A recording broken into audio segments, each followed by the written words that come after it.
국회에서 오늘 진행되고 있는 홍정학 중소벤처기업부 장관 후보자 인사청문회에서는 쪼개기 증여를 통한 부의 대물림과 자녀의 특목고 진학 등에 대한 질의가 이어지고 있습니다. 오늘 오후에는 지난달 자유한국당의 국정감사 거부로 연기됐던 KBS에 대한 국감이 진행됩니다. 취재기자 연결합니다. 전준영 기자. 네, 국회입니다. 문재인 정부 내각의 마지막 퍼즐인데요. 홍정학 후보자를 둘러싼 여야 공방이 뜨겁다고요. 네, 홍종학 중소벤처기업부 장관 후보자에 대한 인사청문회는 시작부터 홍 후보자가 부인과 딸의 증여세 관련 자료 등을 제대로 제출하지 않은 데 대해서 강도 높은 질타가 이어졌습니다.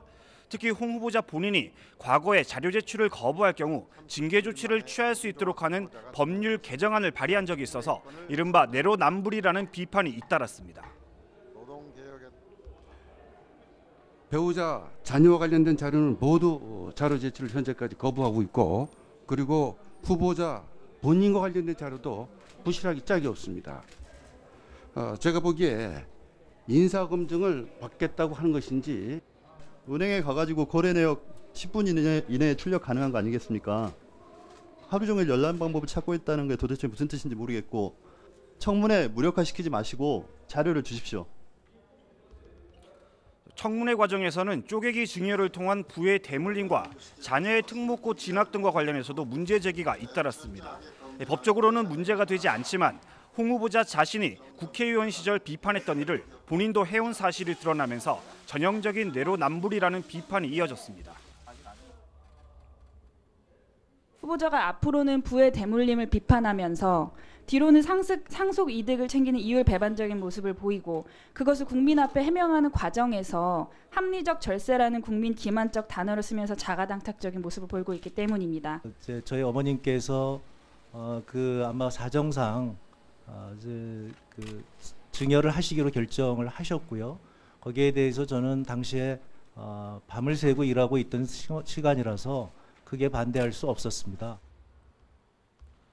반면 여당은 홍 후보자가 증여세를 정상적으로 냈고 본인의 불이익을 감수하면서 증여세 강화 법안도 제출했다고 옹호했습니다.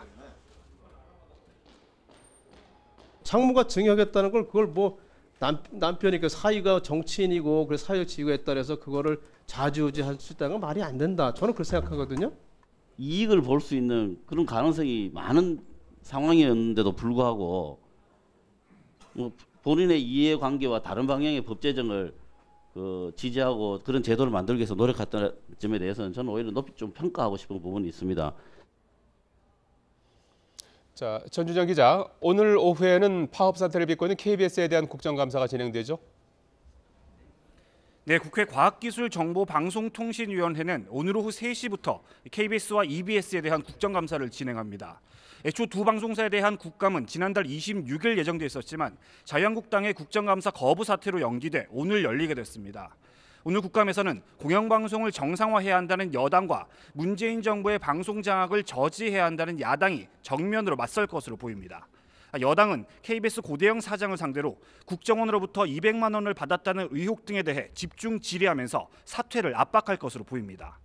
반면 야당은 정부의 외압 의혹을 부각하면서 방송법 개정안 처리를 촉구할 것으로 예상됩니다. 특히 노조로부터 사퇴 압박을 받아온 고 사장은 최근 방송 독립을 보장하는 방송법 개정안이 국회를 통과하면 사퇴하겠다는 뜻을 밝히기도 했는데요. 각 정당 간의 입장 조율이 쉽지 않아서 법안 처리가 지지부진할 가능성이 큰 만큼 실제로 사퇴하겠다는 의지를 밝힌 건 아니라는 해석도 나오고 있습니다. 지금까지 국회에서 YTN 전준영입니다.